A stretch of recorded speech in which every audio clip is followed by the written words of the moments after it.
so that you have the ones that are actually being proposed. Roberta, when will be appropriate for us to begin to ask questions on some of these issues? Let me just, as soon as we, Okay.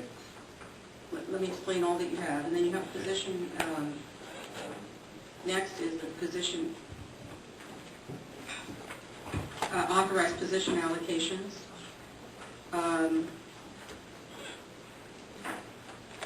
Which is the total approved allocation. Now it has to be vacant funded, the vacant unfunded, requested allocations, and then the recommendations. The next tab where it says position request, those are the proposed, the requested and proposed changes to the allocation list. Right, is this where, as you indicated before, you're going to, there's 200?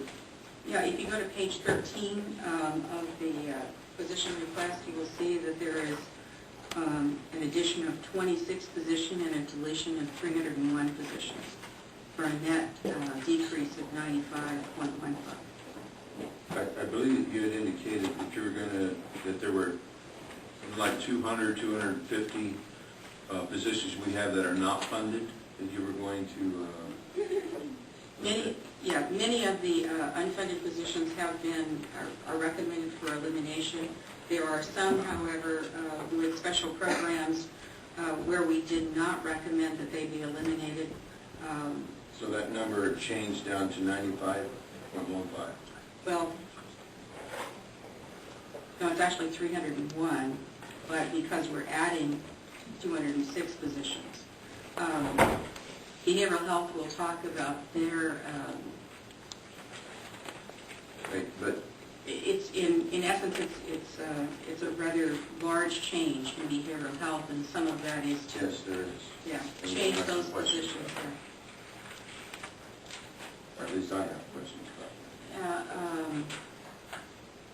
But Mike, go back to this. Is Ron, how you were many actually recommending... did we eliminate because they were unfunded? There's 80 positions. You put behavioral health? No, in total. No. I mean, there's 301 that are proposed to be deleted, but not all of those are because they're unfunded. But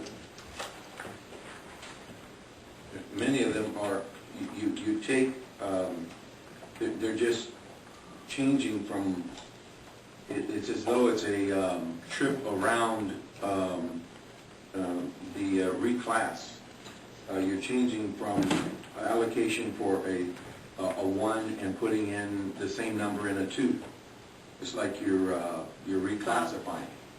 You're right, I'll give you except an that there's example. nobody there. You're dropping 10, adding 10. Then if there's nobody there, why add 10? You know, I mean, whatever it is, The kind of minus 8. position it is not the appropriate position for the work to be done. Well, it happens on a lot of these. There's an OA2 to OA3, OS1 to OS2, from a supervisor 1 to supervisor 2, from a PT1 to a PT2. It seems to me that these are reclasses and not, perhaps I just don't grasp what you're adding and deleting a lot of these things. So, you know, you mentioned 250 empty positions that were not funded, but now here we have 206 being brought back. So are they suddenly funded? They weren't funded before, you said. Now are they suddenly funded? It's the difference between a reclass, which we'll talk about in a little bit, is a reclass has a physical person in it. These are just a change in the allocation. They're requesting the additional allocation. Right. But the idea is, as you mentioned to us, that you were going to eliminate 250 positions that had been empty for quite a while. They were not funded, whatever, so you're going to eliminate them. We haven't eliminated them. Instead, we just changed the classification, which raises them to a higher level of pay that's still not funded. So what's the value of that? Are we actively seeking to fill those? This will basically give us a clearer picture of the allocations that are actually really needed for 0809. What it'll do is the allocations that are now going to be in the 0809 are going to be... It's not clear to me, Ron. My question is they're not funded to start with. Are you expecting funding this year to pay for all those? Because it's not reflected in this budget. So then why have the positions? If we're 265 down this year, and if I understand what you're saying is that we're going to hire 210, so we have, we're going to be, as opposed to last year, we'll be 55 down. We're going to hire 210 people that were not on the payroll last year, is that correct? And at a different, if not Well, higher.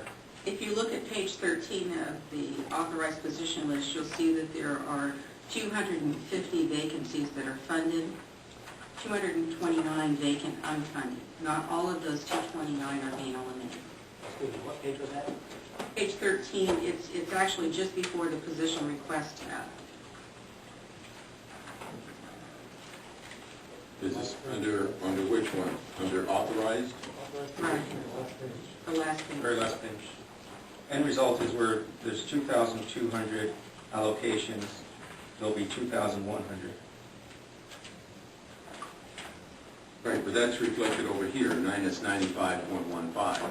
Correct. All right, so that's where it comes down to. But the question had to be, is the other day, and you announced it here, as reported in the paper, and the way the paper reported is that we were cutting 250 jobs, as though 250 people were going to lose their jobs. That we're not hired. There were empty positions. They're empty positions. Right, there's nobody there. You're just eliminating the allocation. That was the announcement. Now it comes back in these papers, which had been formulated a long time before last week's announcement of cutting 250 positions, or slots, we say. And the truth is, we're not eliminating 250, we're only eliminating 95. I mean, the announcement was made that we're cutting 250, but you knew when you made that announcement is that we're not cutting 250, we're only cutting 95. And are these positions in the fund as we see it today? Everything that's listed under funded is in the budget, is in today's budget. Everything is listed under funded. Now, are we funding them in order to build up a fund reserve? Well, we're funding them, and then the chances of them getting filled are, just like they were last year and the year before, are slim to none. So why mess with it? That would If I take go through the exercise. I think the more appropriate question should be, why is it included? And I think that's where we need an explanation. Yeah, that's what I want to know, is why are they included? If they were empty and we were going to eliminate them, but... Is it, in essence, to create an unofficial reserve as far as like padding No. the general fund, to have that there No, in case we do hire? These are requests that came through the department, and it's up to each individual department. All right, so what you're saying is that the way the budget was built at this point, that whoever wanted to increase their workforce, that was put on here, and then it's going to be up to us to make a determination. Is that what happened? Someone was turned down, you just put them on there? There are also position requests that you're going to be Are not looking at as well. recommended. Right, I know that there are a number, many of them, that are not recommended. Right. These are recommended, and there is funding in the budget for them. Or these 95?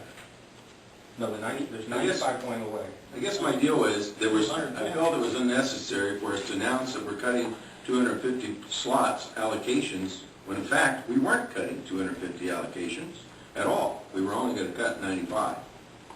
So I think it was not, I think it was disingenuous to put that number out there and so forth, when in fact this particular document's been put together for quite a while. So you knew there was only 95. Well, this is all preliminary, just trying to get the taste of it. Roberta, are you recommending at this point that we hire 210 additional people that were not on the payroll last year? No, and those, we have not made a recommendation on those. All of those yet. But you have, if they're in here. No, I figure if they're in here funded, I figure that you agree with that. Or, going back to my question, did you, when you built this, whoever came up, well, you answered this, that you recommended some not be filled, so I'm assuming that the 210 you put in here, you recommend to be filled.